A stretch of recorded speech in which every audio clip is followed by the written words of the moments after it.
Yung pagpapapirma nga lang Akala doon 215. Paano mong inopen mo yung session at 3 o'clock?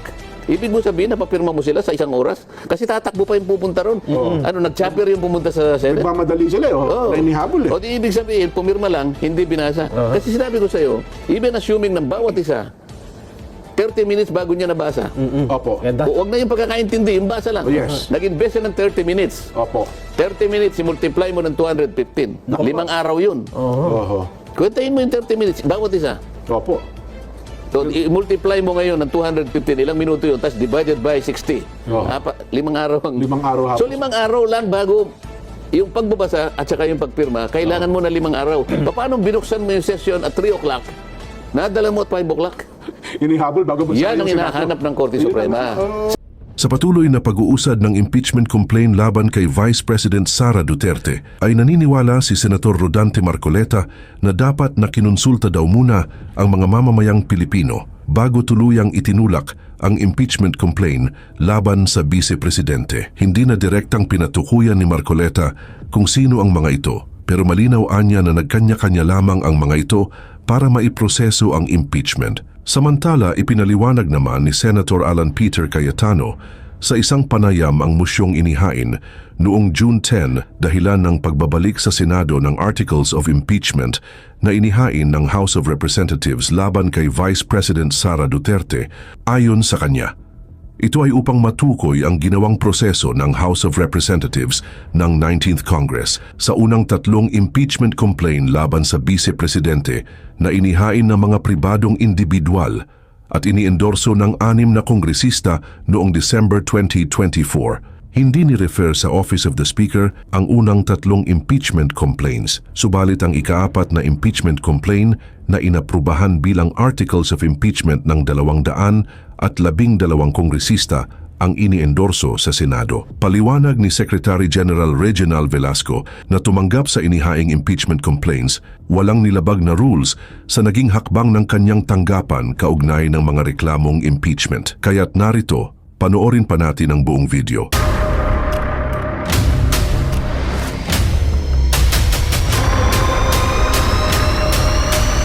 Bago tayo mag-umpisa, baka pwede niyong i-like ang video na to. Malaking bagay ang like sa aming mga content creators. Maraming salamat po.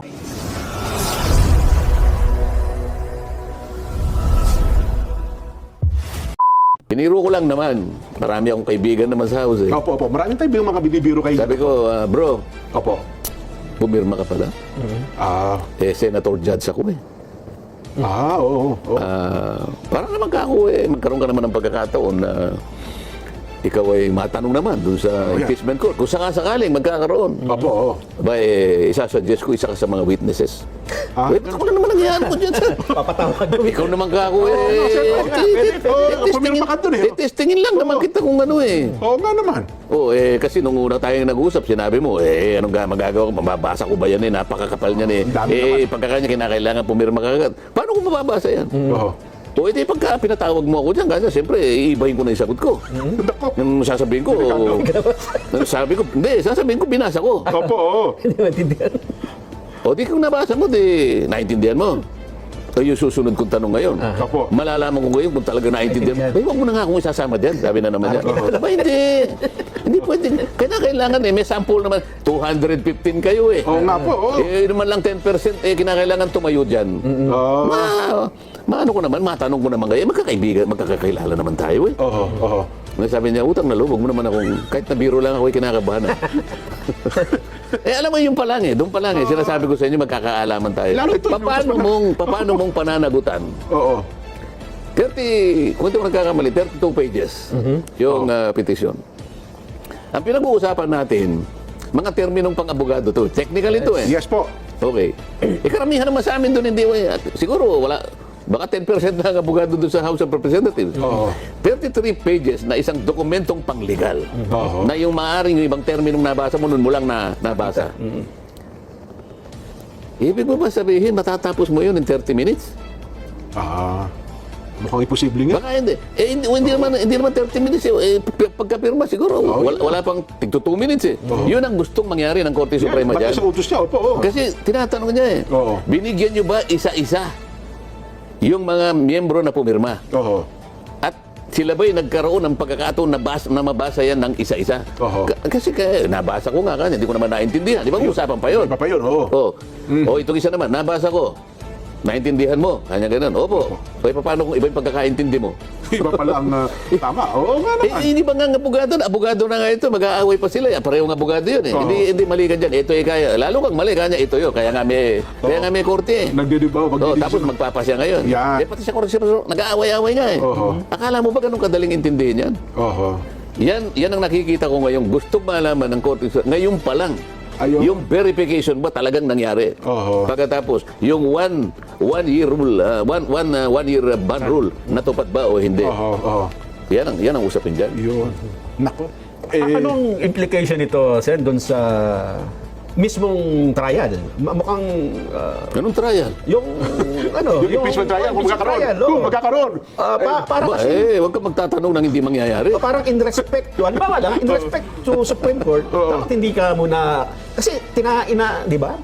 Inimbestigahan pa nila eh. Hindi, babayaan mo sila dyan. Basta Opo. tanging ng Korte Suprema, gumawa ng sariling order. Yun palang ibig Di ba? sabihin. Opo.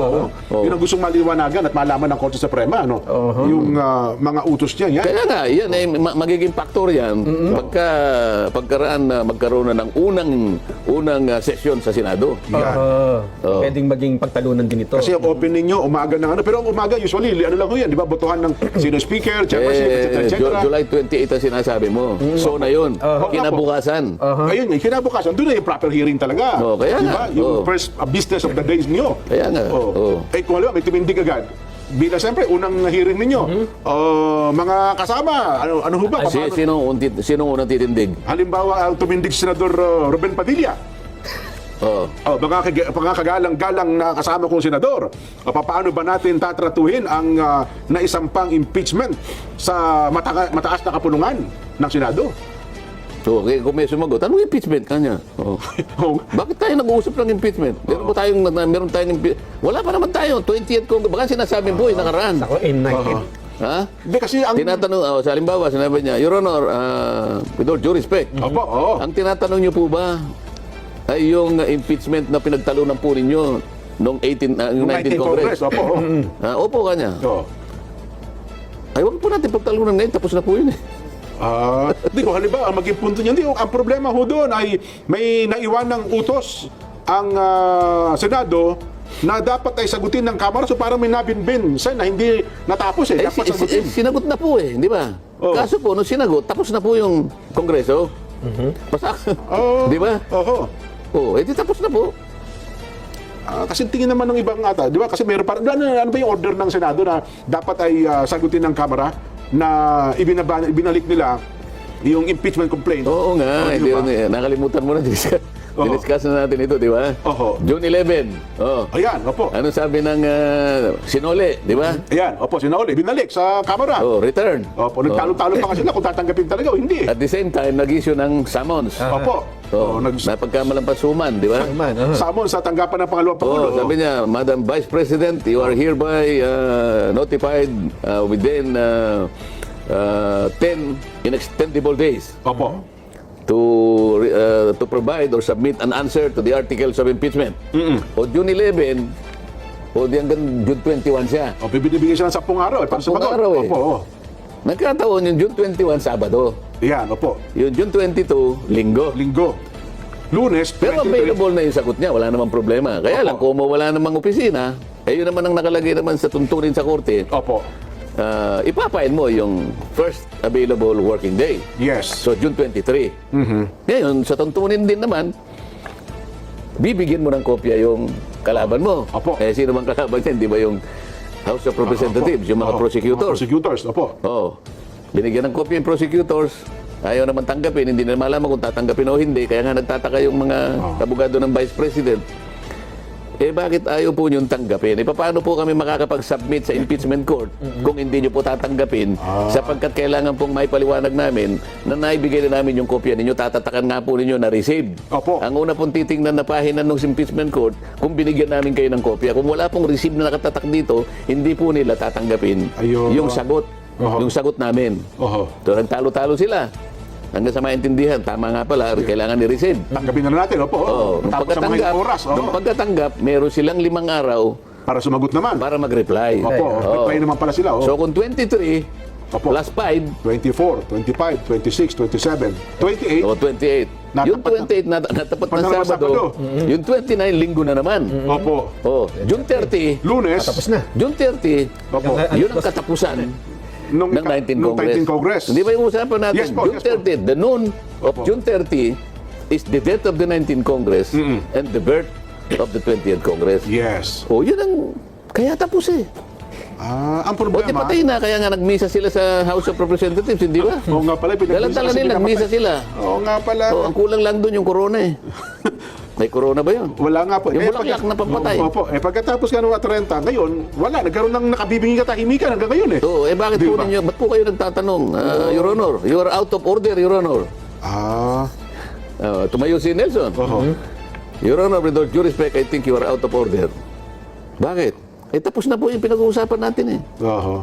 Di ba nakalagay po sa rule natin eh? Ni mag-motion pala na yan. Ay talagang kaya nga, doon muna tayo mag-ano ngayon. Yun muna. Ang O number sige, one. pwede ba natin pag-usapan kung tapos na o hindi? O sige, gusto mo, yan muna. Sige, pagdibatihan mo na. Lahat kanya ng ano. Sino yung unong... Ituturing ba itong Sino tapos yung na? o hindi sino pa? yung unang magsalita na hindi pa tapos? Meron gano'n rin. Yeah, siyempre po, O, di natapos na yung hindi pa tapos. Ano niya? O, sino naman yung sinabing tapos na yan? Yan, oo. Magsalita naman yan. Ayan. O, pagkatapos, butuhan. Doon pa rin nabagsak pala. O, halimbawa, nag-motion si Senator Bato. Yan. O, Na-divide na ho yung house. Ano tayo? let's divide the house, Mr. President. Yan. Majority rule ho dyan. Majority win. Oo, di ba? Ayun. So, oo nga, no? Doon din pala ang bagsak nito. Ngayon, Wala namang kinalaman sa ano ng Korte Suprema. Sa Korte pinatasagot sila. Pero meron tayo sariling gawain. oho. Di ba? Oo nga, no? So, yun ang magiging larawan pala sa 29 ng July. 27, 28, tama, Nagkataon pa naman birthday ko yun. Oo nga po. Ganun po ba? Makasaysayan itong ngayon lang nangyari ito eh. Oo nga, no? Nakuwento mo ba? Tama po, parang tinadhana eh. Sabi ko sa'yo, nung... Historical ito talaga. Oh. Kaya historical naman.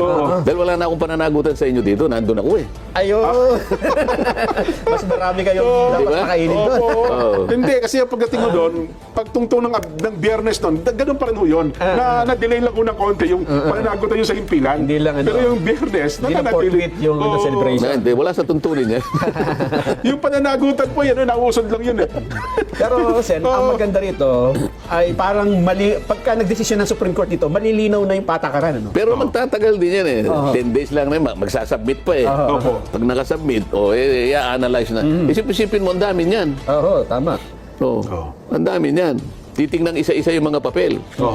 Ay kung 215 yan, 215, dapat pala makita nila, matanong Doon nila. lamang sa yung unang binasa mo, kung may discretion yung Secretary General. Siyempre gagawa ng pleading reply yung Secretary General. Dapat daw po. Sasabihin niya na meron po akong discretion. Ewan ko, paano niya palilitawin yun?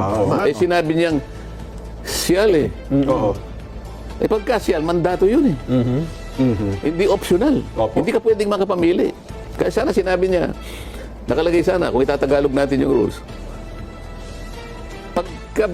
pagkasubmit ng impeachment complaint, ang Secretary General ay maaaring mag-isip ng ilang beses Opo. kung ito ay i-repair niya sa opisina ng Speaker. Ako, Speaker, opo. Kung gano'n, halimbawa. Oo. O kaya naman ang Secretary General ay binibigyan ng 3 araw o 30 araw Yan. na mag-atubili. Naku, magagawa mo. Pag-isipan niyo muna Na mabuti. pag-isipang mabuti kung ito ay i-repair niya. Okay yun. Oho. Hindi nga ganun eh. To immediately refer Oho. to the office of the Speaker. Asan ang discretion mo doon? Oho. Ministerial yun. Ang ibig sabihin ng ministerial, wala kang opsyon kung hindi gawin mo kung ano ang itinatakdang gawin mo. Yan. Pagka sumito Wala sa'yo, kang desisyon, wala kang discretion. sa lalong madaling panahon, dapat dalhin mo ito sa tanggapan ng Speaker. Oo. Yun ang, nga, no? Sa kabila nun, inipon niya muna, nilagom niya. At pagdating no February 5, dumating yung ika-4 na complaint, at saka lang nila, So, ito pa eh. kahit na ipagpalagay mo, ako, ang duda ko rito, yung February 5, palagay ko kinumpute nila. Kasi kahit hindi na ako magano kasi makukwenta nila yan eh. Opo. Alam ko pinigil nila yon. Pero, hindi sila pwedeng lumabas sa 10 session days eh. Opo. Yun ang nakasulat sa rule namin. At saka alam din naman nila yun. Ipagpalagay na natin na yung nilagom nila yung 4 na impeachment, naging 4 eh. Siguro yung pinakahuli, February 5, kasi nga yung pang-4, dinala nila sa Senado. Meron pang kulang dun, Jen. Meron pa ba? Oo, nakalagay kasi doon. Pagkatapos mong ma-refer, pagkatapos mong ma-include in the order of business, palagay ko in order nila. Yung 3 una-una at saka yung pang-4, ni-refer nila sa order of business, kaya nga nakatakbo yung pang-4. Pero yung 3 naiwan. Okay? Kung paano nila pangangatwiranan yun, hindi ko alam paano gagawin nila. Pero hindi na hanggang doon. Opo. Kasi nakalagay na naman sa rule, kung babasahin mo, pagkatapos na ma-include after session days, na isama mo sa order of business, in 10 session days kanya, i-repair mo sa Justice Committee. Ngayon, mga katwiran, ang kinuha naming modality nga kanya, yung 1/3, kaya para dumiretso, paano yung 3? Yun na nga, nabilbil yung 3. O di yung 3 hindi mo kinonsider. Di yung 3 tinulugan mo. Yun ang ating pinag-uusapan ngayon. Paano mo pangangatwiranan yun? Yung 3 hindi niya nakumpleto yung 3 proseso. Naku. Yun ang problema pa natin, no? Paano pangangatwiranan? Kasi dito kada sagot pala. Napakarami yan. Ano pa yung iba? Ano pa yung ibang sinabi ng yung tinuran lang natin yung medyo ano pa yung iba? Ano yung sinasabi pa kasi ABCD, ang dami. May sinabi kasi kada sagot pa rin nila dapat under oath. Kaya mabigat ito. Hindi Ano yung mga basta iba dapat ba? sumagot. Isip, hahanapan ka ng ano yung mga dates ng session. Makukuha mo eh. Ito tinatanong din, Sen, yung itinransmit sa Senate. Tinatanong kung kailan ito pinaikot sa member of the House. Kaya nga eh. Paano 215 yun eh. Na lahat na Kasi pumirma. yung mga umamin sa akin, ng mga kaibigan ko, nilagay kami kanya sa isang kwarto. Nilagay kami sa isang kwarto. Kinuha yung mga cellphone namin. Pagkatapos na makita, wala naman kaming nakitang complete. Nakita na lang namin yung signature sheets. O tandaan mo kayo number mo rito kasi mga ilang, kung number 8 ka, sa susunod number 8 ka rin, pipirma ka. Wala silang nakita. Kaya mabilis eh. Yung pagpapapirma nga lang eh. Akala doon 215. Paano mong inopen mo yung session na 3 o'clock? Ibig mo sabihin na papirma mo sila sa 1 oras? Kasi tatakbo pa yung pupunta ron.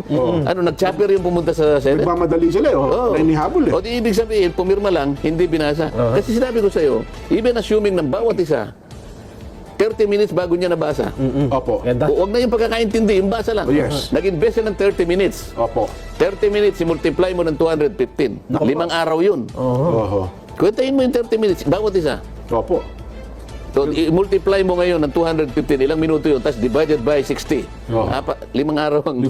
So, 5 araw lang bago yung pagbabasa at saka yung pagpirma, kailangan mo na 5 araw. Paano binuksan mo yung session at 3 o'clock? Nadala mo at 5 o'clock?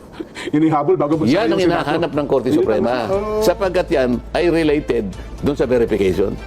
Kasi iisa-isay niya. Sumumpa kayo dyan. Opo. Huwag ninyo kanyang bibiru-biruin yung pagsumpa dyan. Sumumpa ka pagkatapos hindi naman totoo. Wala. Makukontempt kayo lahat dyan. At yun na nga mga kababayan, ano na ang masasabi mo? Kung mayroon kayong hinaingat komento patungkol sa balitang ito, please comment down below. Pag-uusapan natin yan sa comment section. At kung nagustuhan nyo ang video, ay huwag kalimutang mag-like at i-share na din para mas marami pang makaalam at umabot ito sa marami sa ating mga kababayan. Maraming salamat po.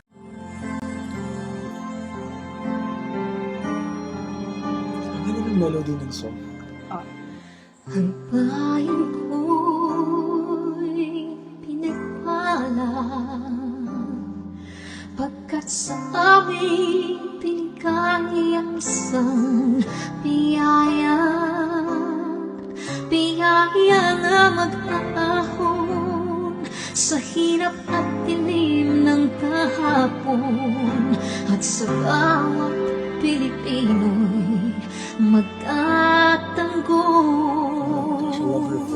sa bayan ko dati laganap pang-api at dusa sa aming mga mahihirap. ikaw ay dumating. Sagot sa aming mga dalangin, muli kaming babangon. Mabuhay ka, Tatay Digong. Ama, maraming salamat. Aming mga mata'y minuhulat. Gawain ng masasamay iyong isiniwalat. Ikaw lang ang pag-asa naming lahat.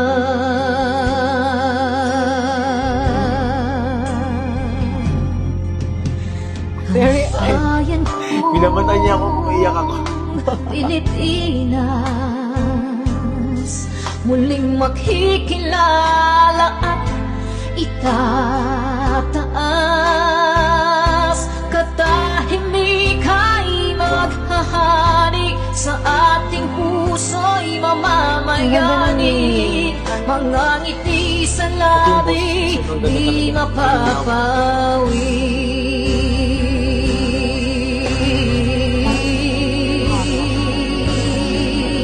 The breathing though. Mabuhay ka, Tatay Digong. Maraming salamat. Ang malasakit sa Pilipino ay walang kasing tapat. Ika'y paglalaban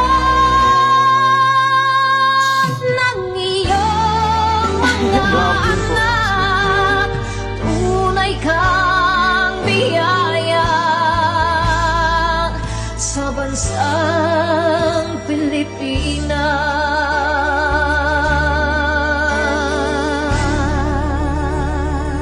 Haba. Gosh.